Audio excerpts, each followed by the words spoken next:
नमस्कार, आप देख रहे हैं न्यूज फॉर नेशन और मैं आपके साथ वंदना। इत्र कारोबारी पीयूष जैन के सभी ठिकानों पर आईटी विभाग ने लगातार छापेमारी किया, जिस दौरान कई अहम दस्तावेज, 200 करोड़ से भी ज्यादा कैश बरामद हुए, कई लॉकर और कई चाबियां भी बरामद की गई। इतना ही नहीं बल्कि सोने भी 23 किलो सोने भी बरामद किए गए हैं। जी हाँ, और इसी सब को लेकर अभी पीयूष जैन को 14 दिन के न्यायिक हिरासत में भेज दिया गया है और अब इन सभी मामलों को चुनावी माहौल में ढालने की कोशिश की जा रही है। एक तरफ जहां बीजेपी इसको समाजवादी पार्टी से जोड़ने की कोशिश कर रही है, तो वहीं दूसरी ओर सपा में बैठे अखिलेश यादव भी बीजेपी पे भी तंज कसते हुए नजर आ रहे हैं। तो क्या है पूरा मामला और किससे जुड़ा है इस पीयूष जैन का तार, आइए हम आपको बताते हैं विस्तार से। 200 करोड़ से ज्यादा कैश, 23 किलो सोना, कई किलो चांदी और 6 करोड़ की कीमत का चंदन वाला तेल। ये कोई कुबेर का खजाना नहीं है, लेकिन कानपुर वाले इत्र कारोबारी पीयूष जैन के यहाँ निकल रही ये दौलत कुबेर के खजाने से कम भी नहीं है। कानपुर से लेकर कन्नौज तक पीयूष जैन के घर की दीवारें दौलत उगल रही हैं। पीयूष जैन के इत्र लोक में 21 बक्से बरामद हुए, करीब 109 ताले, इनके अलावा तहखाने, 18 लॉकर और 300 चाबियों के तमाम राज खुलने अभी बाकी हैं।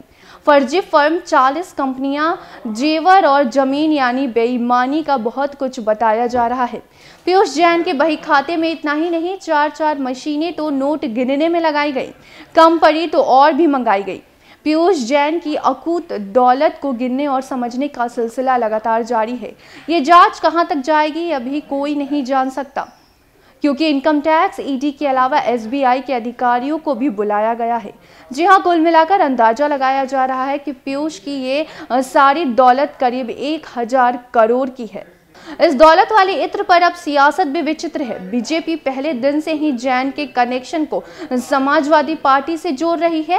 पहले दिन की रेड पर डिप्टी सीएम केशव प्रसाद मौर्य ने ट्वीट में लिखा था कि समाजवाद का मतलब लूटवाद है। क्या गरीबों को लूटने वालों याद नहीं कि प्रधानमंत्री श्री नरेंद्र मोदी जी ने क्या कहा है? न खाऊंगा न खाने दूंगा, जो खाया है वो भी निकल कर गरीबों को समर्पित करूंगा। समाजवाद का ट्रेलर देखे प्रदेशवासी। बीजेपी के ट्विटर हैंडल से भी समाजवादी पर निशाना साधा गया। बीजेपी के तमाम नेता तो सोशल मीडिया से लेकर सियासो मंच तक समाजवादी पार्टी पर सीधा वार करते दिखे। मुख्यमंत्री योगी आदित्यनाथ ने कहा कि आज पैसा दीवारों से निकल रहा है, कमरे नोटों से भरे पड़े हैं। अब जनता को समझ में आ रहा होगा कि बबुआ नोटबंदी का विरोध क्यों करता था। जनता ने 5 वर्ष पूर्व जिन्हें सत्ता से बाहर किया था, आज भी उनके घरों से सैकड़ों करोड़ों के नोट निकल रहे हैं। ये नोट खेत में पैदा तो नहीं हुए। इधर अखिलेश यादव ने जैन की जड़ों को बीजेपी से जोड़ दिया है। जी हां, अखिलेश यादव ने पलटवार किया है कि झूठ के फूल की मिल गई है जड़। इतना ही नहीं, अखिलेश यादव ने भी कहा है कि कानपुर के जिस व्यापारी के यहाँ छापा पड़ा है, उसका संबंध सपा से नहीं बल्कि बीजेपी से भी है। समाजवादी पार्टी की रैलियों में उमड़ रही भीड़ से बीजेपी घबरा गई है, इसलिए ऐसी भाषा का प्रयोग किया जा रहा है।